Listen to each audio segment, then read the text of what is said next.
Today on One, I could say newspaper or desk, learning to speak again, how UCF's Aphasia House is helping stroke victims find their voice. Then a preview for a new special airing on UCF TV, Diabetes, how it impacts our lives and how research at UCF is helping to find ways to manage and treat the disease. And later, you've got to have the finest of taste to be an expert in this club. All this and more coming up on today's show. This is One.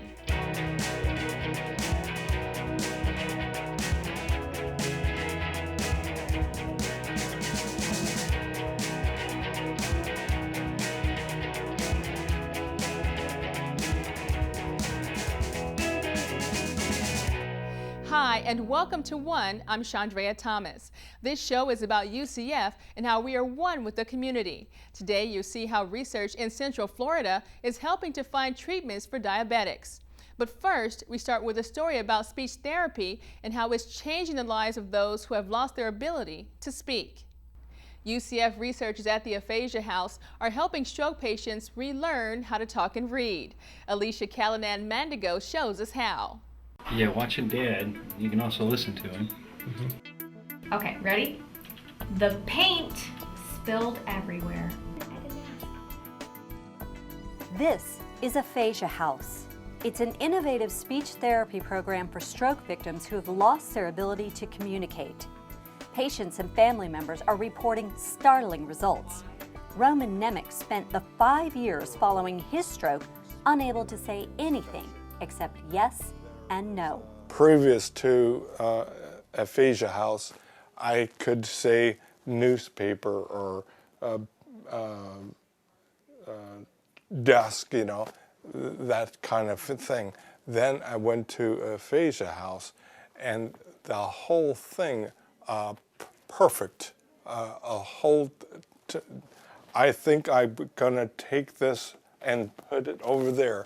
I mean, wow, why did it do that, I don't know, but holy cow. The intensive nature of the therapy is key, but the topics used in therapy are specific to a patient's personal interests, and Aphasia House itself is designed to look like a home.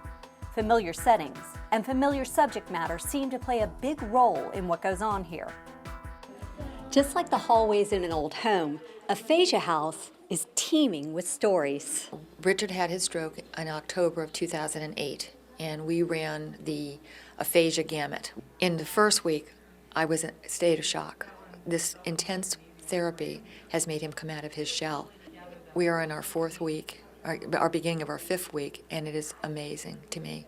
He has now gone out to the public now and feel comfortable to order things off a menu, which was, we were told he would never be able to do any of this. And much like a home, the constant stream of successes here creates a family-like atmosphere. But how do you measure reward when you succeed after being told to give up? I was going to another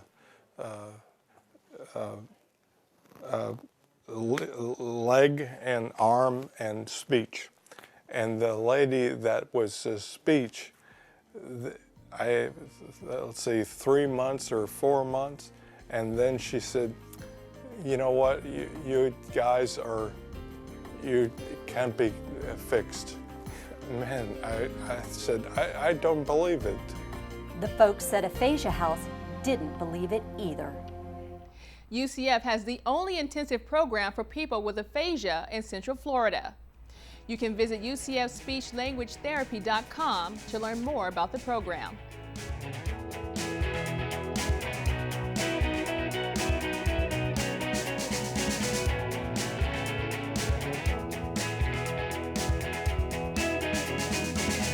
Diabetes is a disease that could impact nearly half the nation's population in the next 10 years. Central Florida researchers are at the hub of scientific research looking at ways to fight this epidemic that is linked to obesity. Ed Highland gives us a preview of an upcoming special on the disease. We focused for almost 100 years on diabetes as a sugar disease. Turns out the inability to burn fat is a problem that goes along with diabetes. If you could ramp it up some, how much would you burn? Could it be a significant component for weight loss. Sheila Collins is among a team of Sanford Burnham researchers at the Diabetes and Obesity Research Center at Lake Nona.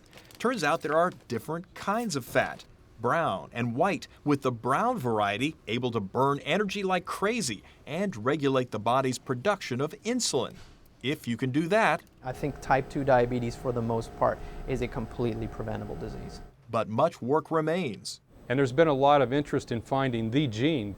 The smoking gene, if you will, for what is behind all this has not been very successful. Another approach has been plant-based, targeting the problem genes. The immune system recognizes that this is our own protein and then switches the immune response and, in essence, develops a cure for the onset of diabetes. So far, we've done a pretty good job of curing diabetes in mice. We haven't done that in people. Until cures or treatments are found, the key is understanding the mechanism. Clearing the land for its health village in Orlando, Florida Hospital will build the first freestanding center in Florida to bridge the gap between animal studies and human usage. The Translational Research Institute is aiming to help us stave off the side effects of bad fat.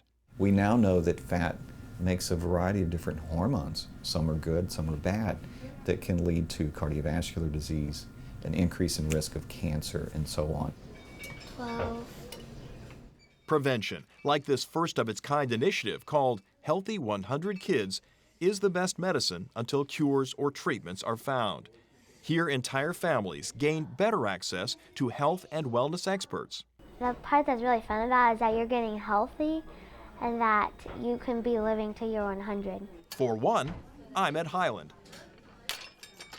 And check your local listings for this special program called Fat or Fiction, the Diabetes Connection. Coming up on 1, we'll visit one of the sweetest student clubs on campus. But first, here's a look at some upcoming events at UCF and around the area.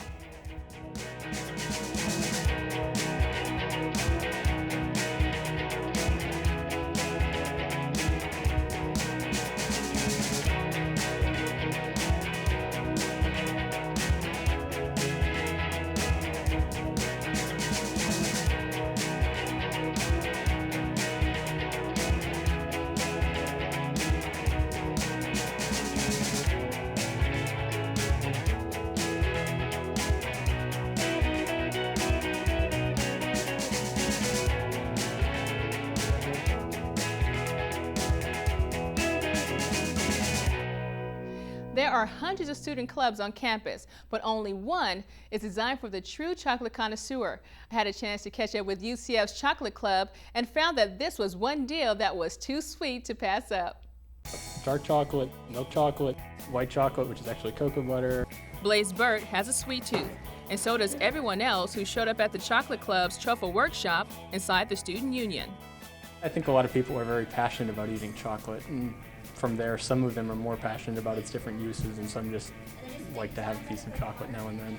And we have an Aztec cocoa, which is like just a little spicy. Where you learn how to make certain things. We've had, tasting chocolate from around the world, where you can actually, taste it from pretty much every continent. The last one is the peanut butter. This is the milk chocolate.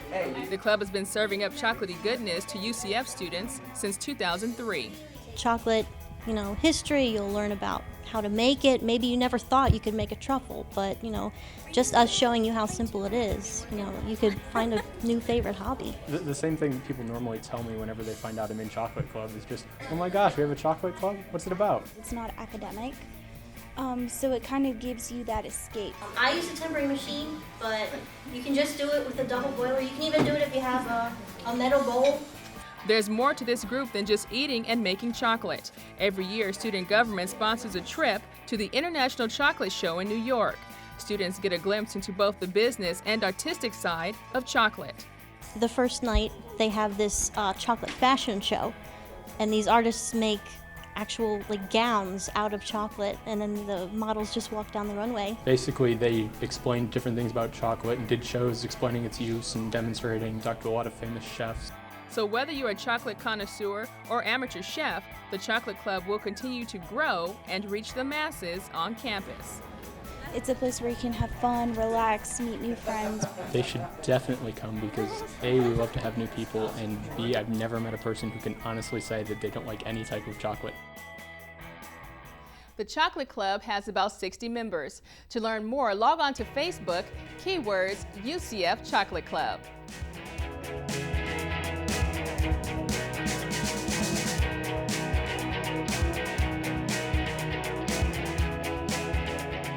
Thanks for joining us as we continue to make our university one with our community.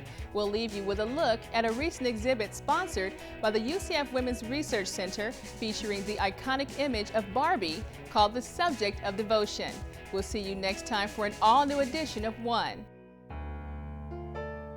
The exhibit is almost like a retrospective of the artwork that I've been creating over roughly the last 10 years. I picked her as a subject and just started playing with the idea of the whole pixelation and the idea of her dual meaning, because a lot of people don't really like Barbie doll. I thought, you know, this is an interesting juxtaposition where close up, this is what you see, but if you step back from the paintings or if you step back from the doll, it's really not as bad as people make it out to be. I really wanted to take recognizable figures and replace them as if the painter at the time was painting her as their subject instead of the Mona Lisa, and it becomes the Mona Barbie. For me, someone who comes to this exhibit, if they connect to anything in here, it becomes some kind of dialogue, then I've done what I'm seeking to do.